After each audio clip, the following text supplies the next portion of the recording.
Sir, ചൈനയിൽ നടന്ന SCO meet അതിൽ വളരെ രഹസ്യാത്മകമായി ലോകത്തിനാർക്കും പിടികിട്ടാത്ത രീതിയിൽ ഒരു ചർച്ച നടന്നിട്ടുണ്ട്.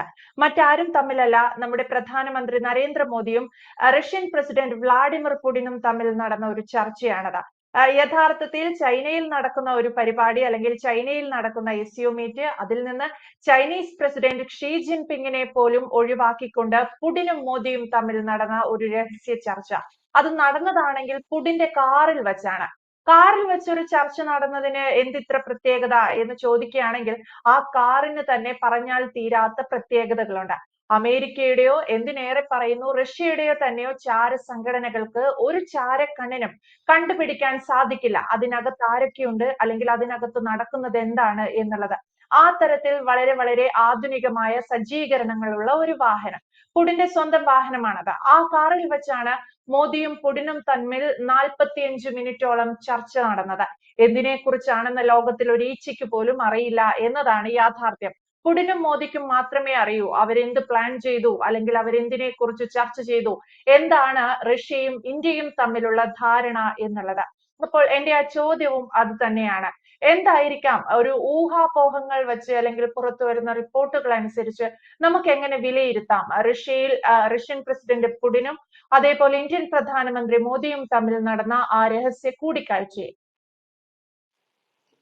അത്തരത്തിലൊരു രഹസ്യ കൂടിക്കാഴ്ച 45 മിനിറ്റ് ഇത് ലോകത്തിലെ മാധ്യമങ്ങൾ വളരെ വലിയ വലിപ്പത്തിലാണ് ചർച്ച ചെയ്തുകൊണ്ടിരിക്കുന്നത്. അതായത് ലോകത്തിലെ ഏറ്റവും കൂടുതൽ സെക്യൂരിറ്റി ഉള്ള ഒരു നേതാവാണ് പുടിൻ. അമേരിക്കൻ പ്രസിഡന്റുണ്ട്, ഇന്ത്യൻ പ്രധാനമന്ത്രിക്കുണ്ട്, അതിനെക്കാട്ടിലൊക്കെ വലിപ്പത്തിലുണ്ട്. ഇദ്ദേഹം സഞ്ചരിക്കാൻ വരുന്നതിനകത്ത വാഹനങ്ങൾ അത് അമേരിക്കയ്ക്കകത്തും പ്രസിഡന്റിനകത്തും ഉണ്ട്, പുടിനും ഉണ്ട്. എനിക്ക് തോന്നുന്നു ഇപ്പൊ നമ്മുടെ പ്രധാനമന്ത്രിക്ക് ഉണ്ട് എന്നാണ് എനിക്ക് തോന്നുന്നത്. കാർ ഉൾപ്പെടെയാ കൊണ്ടുവരുന്നത്. മാത്രമല്ല ക്ലോസറ്റ് കൊണ്ടുവരും, അറിയാമോ? കക്കൂസ്. പുടിന് കക്കൂസ് ഉൾപ്പെടെ ഉണ്ട്. അതായത് അദ്ദേഹത്തിന്റെ മലം ഉൾപ്പെടെ തിരിച്ച് പാക്ക് ചെയ്ത് അവിടെ പോകും. അതുപോലും പരിശോധിക്കാൻ വേറൊരു രാജ്യത്തിന് അവസരം കൊടുക്കാത്ത രീതിയിൽ ഹൈ സെക്യൂരിറ്റി ഉള്ള ആളാണ്. നമ്മൾ ആലോചിച്ചോണം. അപ്പൊ അതിനകത്ത് ഇദ്ദേഹത്തിന്റെ കാറിന് ലോകത്തെ ഒരു ചാര സംഘടനയ്ക്കും അല്ലെങ്കിൽ ചാരക്കണ്ണുകൾക്കും എത്താൻ പറ്റാത്തത്, ചാരക്കണ്ണുകൾ എന്ന് പറഞ്ഞാൽ സാറ്റലൈറ്റ് ഉൾപ്പെടെയുള്ള രീതിയിൽ പല രീതിയിലും എവിടെ എന്ത് നടക്കുന്നതും ഒപ്പിയെടുക്കാൻ പ്രാപ്തമായിട്ടുള്ള ചാര ഉപഗ്രഹങ്ങളും ചാരക്കണ്ണുകളും ചാരന്മാരും ഉള്ള അമേരിക്കൻ ചാരസംഘടനയും ചൈന ചാരസംഘടനയും ഒക്കെ ഉണ്ട്. റഷ്യ മോശമൊന്നുമല്ല. അതിൻ്റെ ഇടയ്ക്ക് ഇതിനൊന്നും കയറി ചെല്ലാൻ പറ്റാത്ത ഒരവസരത്തിൽ പല സുഹൃത്തുക്കളും പല ഇടങ്ങളും ഉള്ളപ്പോൾ അവിടെയൊന്നും നടക്കാത്ത ഒരു മീറ്റ് ഇദ്ദേഹത്തിന്റെ കാറിനകത്ത് നടന്നു. 45 മിനിറ്റ്. ഒരുപക്ഷെ അവർ തമ്മിൽ എന്ത് സംസാരിക്കാനുണ്ടായിരുന്നല്ലോ, സംസാരിക്കേണ്ടി വരുന്നല്ലോ. അത്രയ്ക്ക് രഹസ്യ സ്വഭാവം ഉള്ളതായതുകൊണ്ടാണല്ലോ അവിടെ വെച്ച് സംസാരിച്ചത്. അപ്പം അതിനകത്ത് എന്തായിരുന്നു എന്നവർ രണ്ടുപേരും വെളിയിൽ വന്നിട്ടില്ല. പക്ഷെ അത്രയ്ക്ക് ഗൗരവമുള്ളതും അല്ലെങ്കിൽ അത്രയ്ക്ക് കാര്യപ്രാപ്തമായിട്ടുള്ള കാര്യമാണ് ചർച്ച ചെയ്തത്. അപ്പം ഇതിനകത്ത് ഈ ഒരു മീറ്റ്, എസ്ഇഒ മീറ്റ് എന്ന് പറഞ്ഞാൽ ഈ മീറ്റിന് ഈ പ്രാവശ്യം വലിയ പ്രത്യേകതയാണ്. ഈ മീറ്റിന് ഈ പ്രാവശ്യം വലിയ പ്രത്യേകത എന്ന് പറഞ്ഞാൽ താരിഫിന് ശേഷം 100 രാജ്യങ്ങൾ ഒരുപക്ഷെ അറിഞ്ഞും അറിയാതെയും അല്ലെങ്കിൽ ഇഷ്ടത്തോടു കൂടിയും അനിഷ്ടത്തോടു കൂടിയും അല്ലെങ്കിൽ ഗതികേടും കൊണ്ടും ഒക്കെ അമേരിക്കയുടെ കൂടെ നിൽക്കുന്ന രാജ്യങ്ങൾ ഉൾപ്പെടെ അമേരിക്കയുടെ അതൃപ്തി ഒരുപക്ഷെ താരിഫ് വിഷയത്തിൽ ലോകത്ത് അമേരിക്കയുടെ ഭാഗമായിട്ട് നിൽക്കുന്ന രാജ്യങ്ങളും ഭാഗമല്ലാതെ നിൽക്കുന്ന രാജ്യങ്ങളും ഒരുപോലെ നിൽക്കുമ്പോൾ, അല്ലെങ്കിൽ അതൊന്ന് പ്രകടിപ്പിക്കാൻ ഒരു സാധ്യത ഉണ്ടെങ്കിൽ ആ സാധ്യത ഉപയോഗപ്പെടുത്താൻ നിൽക്കുമ്പോൾ അതിനെതിരെ ഒരു നീക്കം അത് ആദ്യമേ എടുത്തത് ഇന്ത്യയാണ്. ആ ഇന്ത്യയുടെ നീക്കത്തിന് വേണ്ട ബലം ഒരുപക്ഷെ എന്നും അമേരിക്ക ശത്രുവായിട്ട് കാണുന്ന അല്ലെങ്കിൽ ഉപദ്രവിച്ചുകൊണ്ടിരിക്കുന്ന റഷ്യ നേതൃത്വം കൊടുക്കുന്നു. അങ്ങനെയാണ് RIC, അതിനുശേഷം ബ്രിക്സ്. ഇതിന്റെ ഒക്കെ ഒരു നീക്കുപോക്കിന്റെ സമയത്താണ് എസ്ഇഒ മീറ്റ്. എസ്ഇഒ മീറ്റിന്റെ പ്രത്യേകത എന്ന് പറയുമ്പോൾ ഈ 3 രാഷ്ട്രത്തലവന്മാരും ഇതിനു മുമ്പ് പല കാര്യങ്ങളും ഒരുപക്ഷെ ഫോണിൽ സംസാരിച്ച് നിരന്തരം ബന്ധപ്പെട്ട് തീരുമാനം എടുത്തുകൊണ്ടിരിക്കുന്ന സമയത്ത് തന്നെ അതിനകത്ത് നിന്ന് പറയാൻ പറ്റാത്ത കാര്യങ്ങൾ അല്ലെങ്കിൽ അതിനേക്കാട്ടിൽ കൂടുതൽ വലിപ്പത്തിൽ അല്ലെങ്കിൽ കൂടുതൽ വ്യക്തമായി കൃത്യമായി കാര്യങ്ങൾ പറയാൻ ഒക്കുന്ന ഒരു വേദിയും അല്ലെങ്കിൽ അത്തരത്തിൽ കാര്യങ്ങൾ പറയാൻ ഒരുക്കുന്ന ഒരു വേദിയുമായിട്ട് എസ്ഇഒ മീറ്റ് മാറി. അവിടെ പല രീതിയിലുള്ള സംസാരങ്ങൾ ഉണ്ടായി. പുടിൻ മോദിൻ അല്ലെങ്കിൽ ഈ 3 നേതാക്കന്മാരുമായിട്ടുള്ള കൂടിക്കാഴ്ചകൾ ഉണ്ടായി. അതിനുശേഷം ലോകത്തോട് പല കാര്യങ്ങൾ പറയുന്ന ഒരവസ്ഥയുണ്ടായി. ലോകത്തിന് അല്ലെങ്കിൽ അമേരിക്ക ഉൾപ്പെടെയുള്ള രാജ്യങ്ങൾക്ക് കൃത്യമായ സൈനിക പരേഡിന് ശേഷം ചൈന ഇൻഡയറക്റ്റ് ആയിട്ട് താക്കീത് കൊടുക്കുന്ന ഒരവസ്ഥയുണ്ടായി.